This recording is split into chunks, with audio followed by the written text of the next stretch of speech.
बात करते हैं मीराबाई चानू की और कैसे उन्होंने जो है आज पहले ही दिन इंडिया को पहली बार ओलंपिक के इतिहास में मेडल दिला दिया पहले दिन। आयोनिका पॉल हमारे साथ हैं।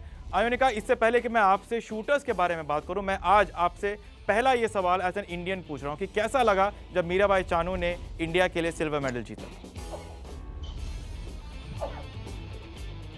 हर प्लेयर का ये पहले दिन से जब वो एक प्रिपेयर करना चालू करते हैं, उनका ये ड्रीम होता है कि अब हमारा नेशनल फ्लैग ऊपर चले, और जो वो हासिल करते हैं, जो बाकी लोग होते हैं, सारे इंडियंस को उतना ही प्राउड फीलिंग आता है जो एक पर्सन रिप्रेजेंट करता है हमारे कंट्री को।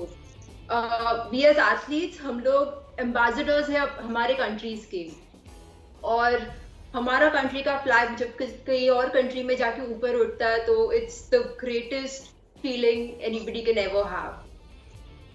जी हाँ, बिल्कुल, it is the greatest feeling anybody can have. Nikhat हमारे साथ हैं। निखत, आप बताएंगे कि कैसा रिएक्शन होता है, अलग अलग डिसिप्लिन, लेकिन जब टीम इंडिया का कोई भी एथलीट मेडल जीतता है तो खुशी पूरे कंटिजेंट में फैलती है।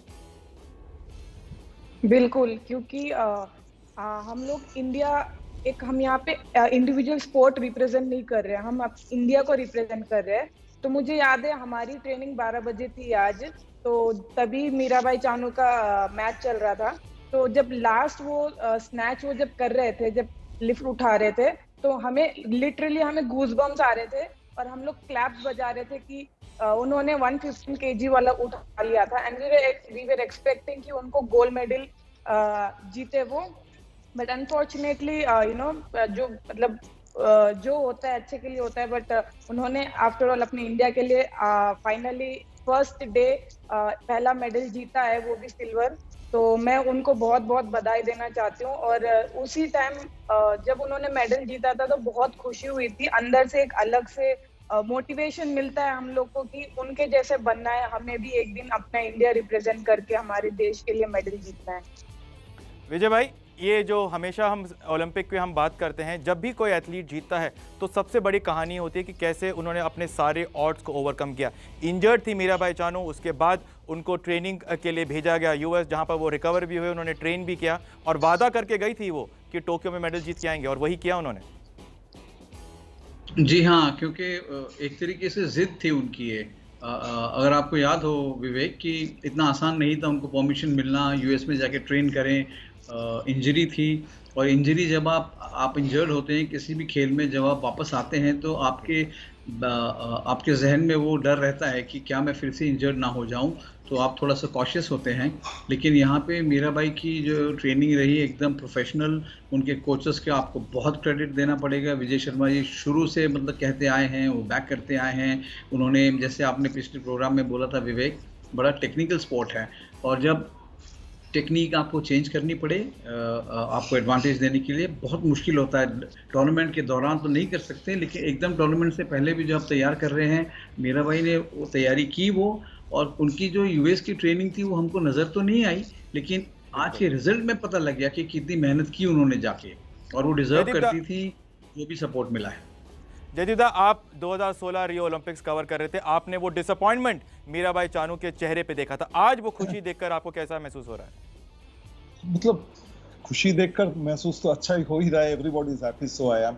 लेकिन एक चीज मुझे लग रहा है इनको देख के कि ये जो मीराबाई चानू एक चीज प्रूव कर दिया है, जिसको कहते हैं बिग प्लेयर। जो बिग प्लेयर होते हैं वो बिग स्टेज में ही जाके परफॉर्मेंस करती है। तो मीराबाई चानू, देखिए, ये क्रिकेटर जैसा है, मतलब आप सेमीफाइनल फाइनल में कितने रन बनाते हो, कितने विकेट लेते हो, उसी के ऊपर डिपेंड करता है। पीछे आपने क्या किया वो that doesn't matter at all. ये भी देखिए कि मतलब उन्होंने नेशनल चैंपियनशिप में क्या किया, एशियन गेम्स में क्या किया, वो सब मैटर नहीं किया। लेकिन आज जब ओलंपिक के स्टेज में आए तब उन्होंने अपना पर्सनल बेस्ट दे दिया। जी हाँ, पर्सनल बेस्ट जरूर दिया मीराबाई चानू ने। जयदीप दा, मैं आऊंगा आपके पास, लेकिन आपको यह बता दें कि मीराबाई चानू के अलावा कई लोगों ने बड़े स्टेज पर परफॉर्म नहीं किया, उनके बारे में भी अब हम बात करेंगे। आज पहले ही दिन मीराबाई चानू ने जरूर इंडिया को मेडल दिलाया, लेकिन मेडल शूटिंग में भी आ सकता था, जो कि नहीं आया। आयोनिका पॉल और निखत जरीन हमारे साथ बने हुए हैं। आयोनिका, सबसे पहले मैं आपके पास जाऊंगा। शूटर्स की अगर हम बात करें, सौरभ चौधरी ने बहुत ज़्यादा डिसअपॉइंट किया। पहला ही ओलंपिक्स है, 19 साल के हैं, लेकिन डिसअपॉइंटमेंट ज़रूर होता है जब आप क्वालिफिकेशन राउंड में नंबर 1 के साथ फिनिश करो और फाइनल में ऐसा परफॉर्म नहीं कर पाए।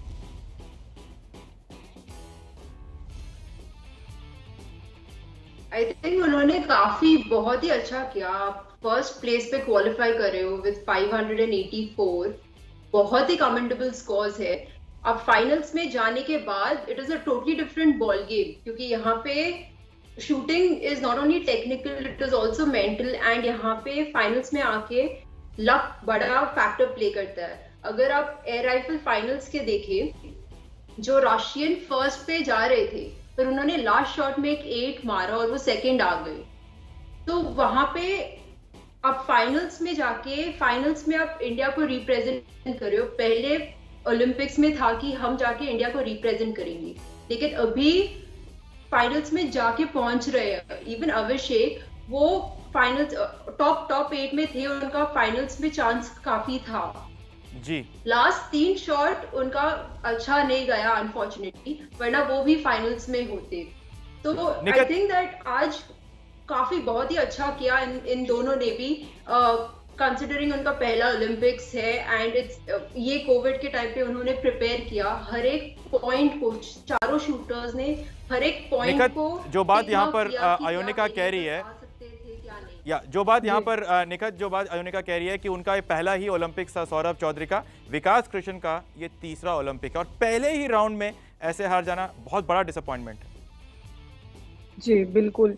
पहली बात तो मुझे सबसे ज्यादा विकास भाई के ऊपर बहुत ज्यादा एक्सपेक्टेशन थी कि वो इस बार इंडिया के लिए मेडल जरूर जीतेंगे, क्योंकि वो हमेशा कहते रहते कि मुझे ओलंपिक मेडल जीतना है। उन्होंने रिसेंटली एक इंटरव्यू में भी बोला था कि I want to win a Olympic medal, otherwise I will become crazy. तो मतलब उनके उसमें दिख रहा था कि वो कितने उनके अंदर कितना हंगर है, कितना डेस्परेट थे वो ओलंपिक मेडल जीतने के लिए। बट अनफॉर्चुनेटली आज उनका दिन नहीं रहा बोलूंगी मैं, क्योंकि जितना मैंने बहुत क्रूअल स्पोर्ट होता है, क्योंकि कॉम्बैट स्पोर्ट है जी। और शायद इसी वजह से कोशिश तो वो जरूर कर रहे थे कि मेडल लेके आए भारत के लिए, लेकिन ऐसा नहीं कर पाए। बहुत बहुत शुक्रिया निखत आपका, आयोनिका आपका। हम आपसे कल भी लगातार बात करेंगे, क्योंकि कल भी मैरीकॉम आएगी फील्ड में, साथ ही साथ जो है शूटर्स मनु भाकर भी फील्ड में होंगी, उनसे भी हम लगातार बात करेंगे।